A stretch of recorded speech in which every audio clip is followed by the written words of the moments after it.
between the mediation or conciliation proceeding and the potential arbitration proceeding. So in order to preserve a maximum of confidentiality, since the beginning we have a secretariat for the arbitration proceeding and a separate secretariat, and by the matter of fact, a separate team for the Amicable Dispute Resolution Services.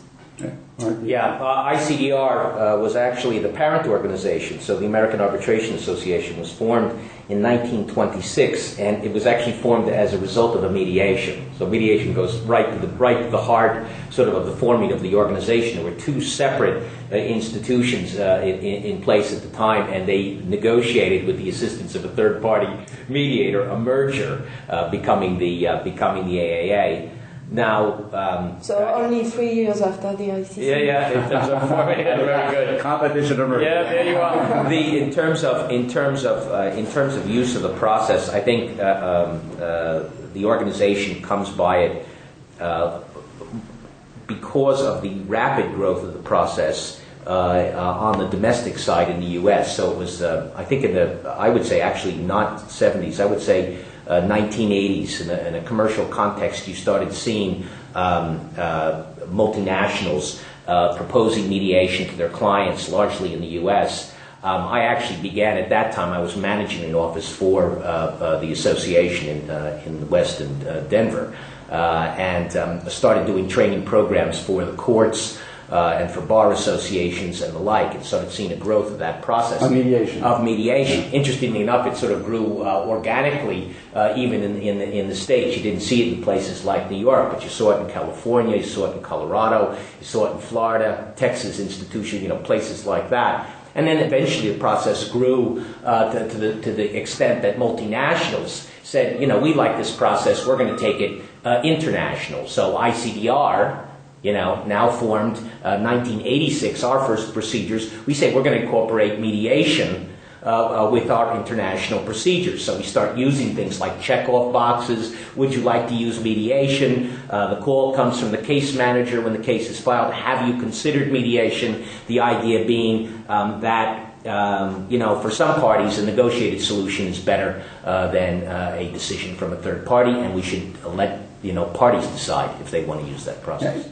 Great. And Melanie, when did you get involved in mediation, separately from the ICC? In 2000 in Australia. And doing what? Yeah. I'm doing mediation with a well-known mediator in Australia, following him, doing several mediation. And how was that experience? Fantastic. At the time I decided that I really want to join a big and maybe the most well-known and the leader on the market as regard to a dispute resolution mechanism. Okay. And so I joined the ICC in 2003. But just to come back on the rules, because we follow maybe the same, we share the same history as regard to the creation of the new IDR rules, because we perceive this increasing worldwide demand for amicable dispute resolution. We create the task force under the auspices of the Commission on Arbitration in order to think about the new rules, a separate booklet from the arbitration rules. And as a result, we create the ADR rules in 2001, which is amicable dispute resolution instead of the alternative dispute resolution. And this was to create a clear distinction between arbitration and other amicable dispute resolution techniques. Yeah, it sounds like what you're saying is we in GE have this concept called VOC. It's called Voice of the Customer. Mm-hmm. And it's where we actually go out and we listen to customers. We try to get their perception, figure out whether they're happy or not with what we're doing, but also try to figure out not just where they are today and what they want, but where they're going to be in a few years. Yeah, it's really an institutional philosophy and I think consistent with the way we approach everything. If you took our arbitration procedures, the first rule says that you can change these rules by your written agreement. I mean, the concept of party autonomy in dispute resolution, generally speaking, is something that's honored internationally.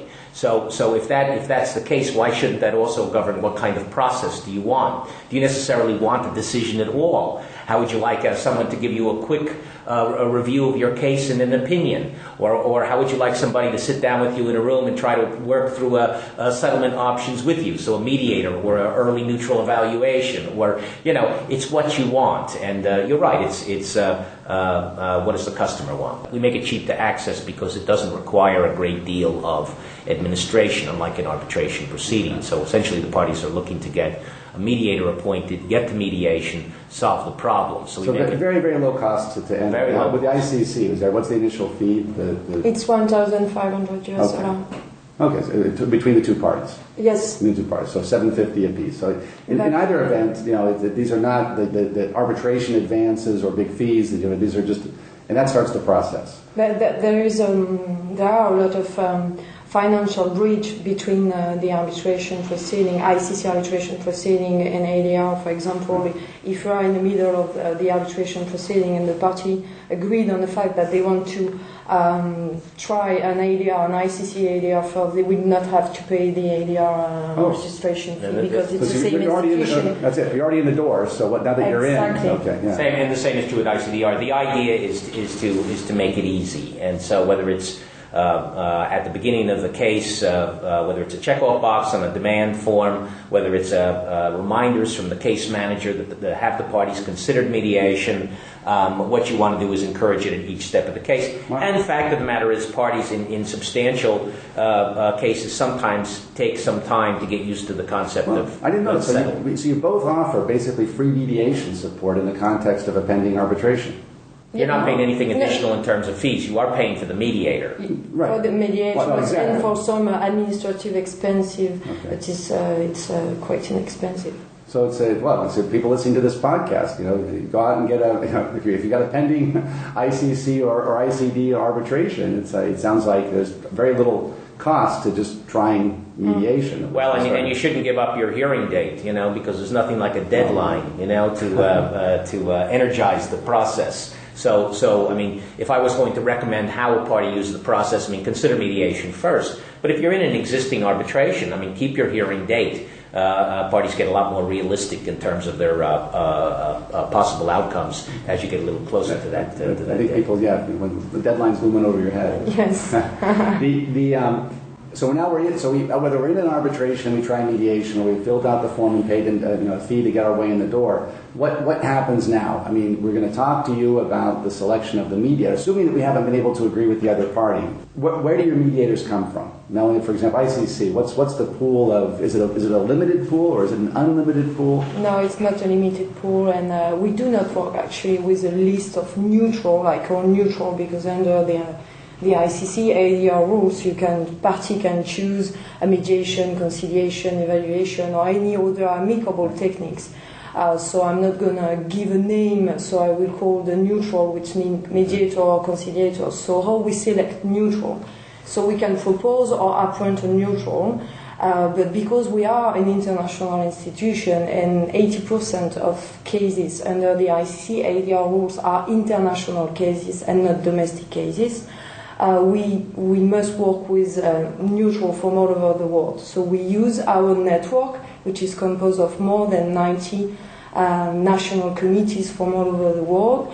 We usually request from the party a maximum of description as regard to the quality, the language, and the experience they look for into the mediator or the neutral. And then we will ask several national committees to propose names, and then we will select one or two or three neutral for the case. Mark, how about you guys? Do you have a limited pool, or is it restricted? Or the parties can agree on their mediator, and again recognizing party autonomy, party's process. They agree on someone. We're certainly going to say that's great and work with that person. That said, I think we've figured out over time that mediation skills are significantly different than arbitration skills. That some terrific arbitrators can't mediate. That you need to find people. Most don't want to. Don't want to and can't. It's a different skill set. One's a decider and the other's a helper. And so what we